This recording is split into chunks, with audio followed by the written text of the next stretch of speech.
Assalamualaikum everyone. I hope you all are fine.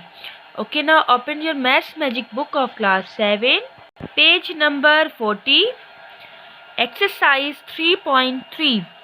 Question number 1 is using long division express the following rational numbers as decimals. हमें यहाँ पे जो rational numbers दिए गए हैं इनको लॉन्ग डिवीजन मेथड से डेसिमल में चेंज करना है। फर्स्ट क्वेश्चन है 18/5। अब इसको हमें डेसिमल में चेंज करना है, तो हम क्या करेंगे, 18 को 5 के साथ डिवाइड करेंगे। 5 1 5, 5 2 10, 5 3 15। 18 में से 15 गए, कितने बचे? 3 बचे। अब यहाँ देखिए 5 के साथ तो मतलब ये 3 डिवाइड नहीं हो सकता, तो हम क्या करेंगे, पॉइंट लगाएंगे और इसको 0 दे देंगे, तो ये हो जाएगा 30। और अगर हम यहाँ पे देखें तो 5 6 30 आता है, तो ये इसके साथ कम्प्लीटली डिवाइड भी हो गया। 30 में से 30 गए, 0 बचे, तो इसका आंसर क्या आया, 3.6। हम दूसरा सॉल्व करते हैं 12/25। अब हम 12 को डिवाइड करेंगे 25 के साथ।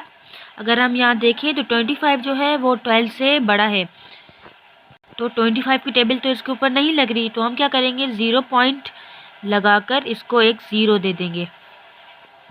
25 4 100 आता है।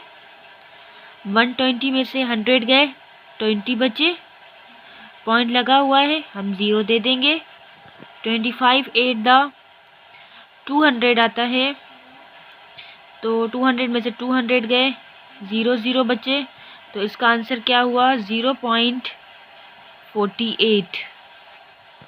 सो स्टूडेंट्स, इसी क्वेश्चन के हम बाकी के क्वेश्चंस भी इसी तरह सॉल्व करेंगे। क्वेश्चन नंबर 2 है which of the following are terminating decimals. यहाँ पे कुछ हमारे पास नंबर्स हैं, अब हमें बताना है कि इनमें से कौन से नंबर्स टर्मिनेटिंग डेसिमल्स हैं। टर्मिनेटिंग डेसिमल्स क्या होते हैं, decimals that end in 0 when divided are terminating decimals. वो नंबर्स जिनको अगर हम डिवाइड करें तो उसका रिमाइंडर अगर 0 आए तो वो टर्मिनेटिंग डेसिमल्स कहलाते हैं। चलिए इसका ए सॉल्व करते हैं। 2/3 देखें टर्मिनेटिंग है या नहीं है। तो इस क्वेश्चन को हम सॉल्व करते हैं।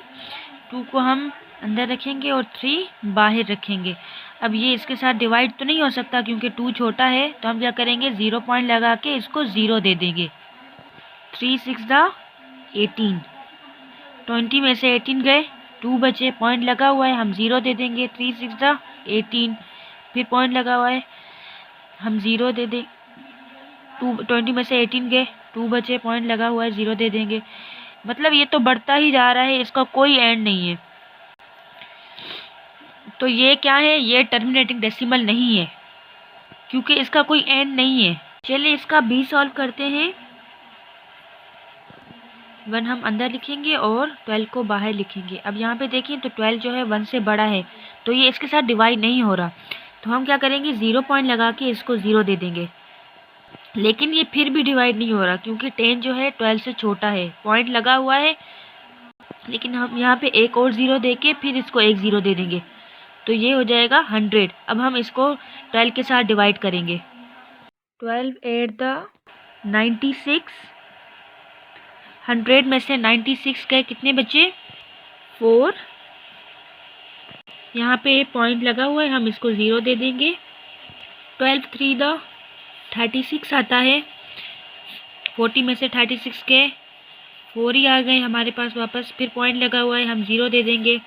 फिर 12 3 36, फिर यहाँ पर हमारे पास क्या बचा, यहाँ पे हमारे पास वही सेम 4, मतलब ये रिपीट होता जा रहा है, तो ये भी टर्मिनेटिंग डेसिमल नहीं है। चलिए इसका डी सॉल्व करके देखते हैं। अब यहाँ पर है 3/12, तो 3 को हम अंदर रखेंगे और 12 बाहर। अब यहाँ 12 जो है वो 3 से बड़ा है, तो हम क्या करेंगे, 0 पॉइंट लगा के इसको 0 दे देंगे। तो अब ये देखिए 30 जो है 12 के साथ डिवाइड हो रहा है या नहीं। 12 1 12, 12 2 24। 30 में से 24 गए, कितने बचे, 6 पॉइंट लगा हुआ है ऑलरेडी, हम 0 लगा देंगे। अब यहाँ पे देखिए 12 5 दा क्या आता है, 12 5 दा आता है 60, और 60 में से 60 गए 0 बचे। तो इसका मतलब है कि ये टर्मिनेटिंग डेसिमल है, क्योंकि ये यहीं पे ही एंड हो गया, तो ये कहलाएगा टर्मिनेटिंग डेसिमल। सो स्टूडेंट्स, इसके बाकी क्वेश्चंस भी इसी तरह सॉल्व होंगे। अब अपने टीचर को इजाज़त दें। अल्लाह हाफिज़।